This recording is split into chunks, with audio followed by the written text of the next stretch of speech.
O zoólogo resolveu treinar um macaco para pintar obras de arte.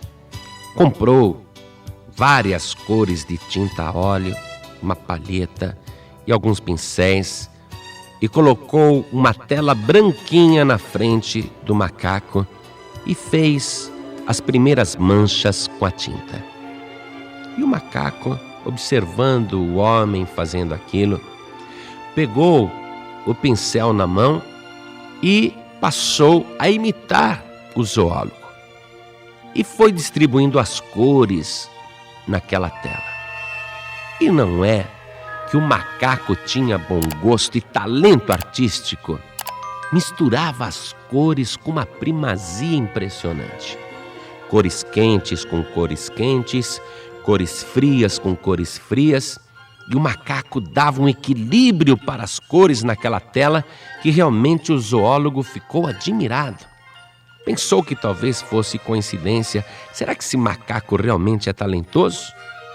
No dia seguinte, ele colocou uma tela branquinha na frente daquele macaco. Abriu as tintas e apenas molhou o pincel. O macaco imediatamente pegou aquele pincel na mão e foi distribuindo as cores na tela e foi produzindo uma outra obra de arte abstrata. Que macaco talentoso!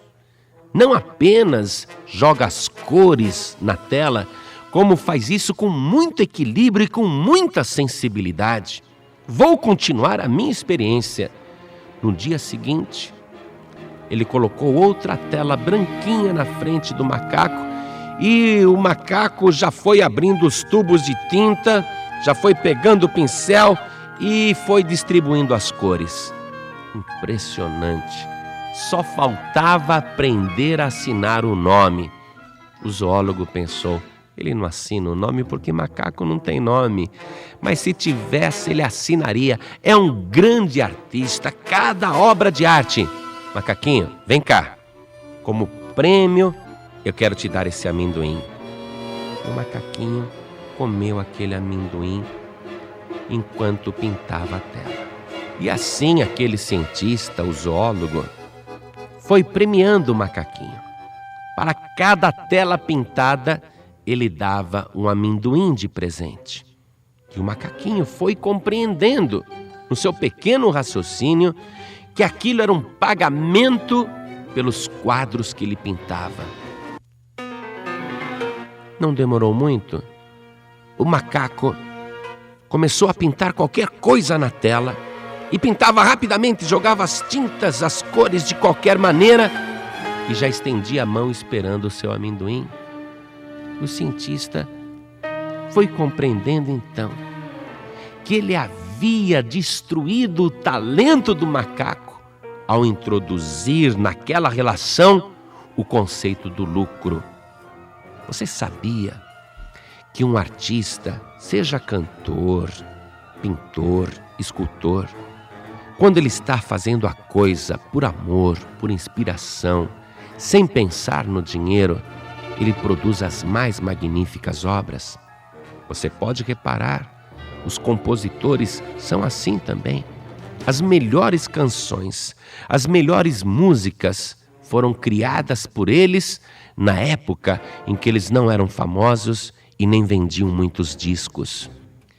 Mas quando um artista começa a depender do dinheiro que ganha com aquela arte, ele passa a ter uma necessidade de produzir para ganhar dinheiro. E não é só com relação aos artistas. Qualquer pessoa age desta maneira. E por incrível que pareça, até o cristão, quando ele é um novo convertido, está naquele amor extraordinário. Faz tudo com uma dedicação, vai todos os dias aos cultos, participa de todas as atividades da igreja, faz qualquer coisa por amor à obra.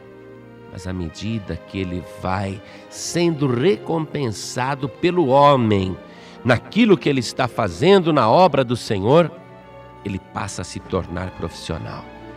Chega até ao ponto de alguns pastores dizerem: eu vou dirigir tal igreja, quanto eu vou ganhar?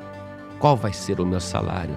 Aquela igreja é muito pequena, ali eu não quero ir não, porque ali não tem futuro. Então, foi destruído dentro daquela pessoa o amor em fazer o melhor para Deus. Por isso que o nosso Senhor Jesus conta na parábola dos talentos que o Senhor chamou os seus servos e deu a cada um os talentos e disse: negociai até que eu venha. E os seus servos foram negociando. E diz o Senhor Jesus que depois de muito tempo voltou o Senhor daqueles servos para ajustar contas e para dar tanto a recompensa como o castigo. O Senhor Jesus não vai dar recompensa para ninguém durante esta vida. Você está me ouvindo?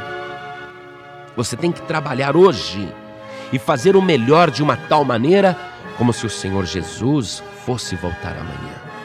E o Senhor Jesus aqui na terra disse: quando vocês fizerem tudo o que for mandado, ao invés de se autoelogiarem, digam: eu sou um servo inútil, porque fiz somente aquilo que o meu Senhor me mandou. Jesus não quer mercantilistas da fé, não quer cristãos profissionais, não quer obreiros que façam as coisas apenas para receber o elogio do homem.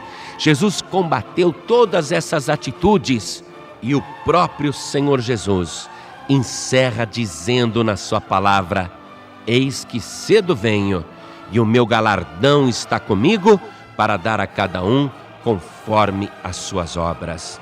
Se você quer trabalhar, faça o melhor, não para os homens, mas para Deus, sabendo que receberás uma recompensa do Senhor, porque Ele cedo voltará. Aquele que está para vir não tardará, certamente virá.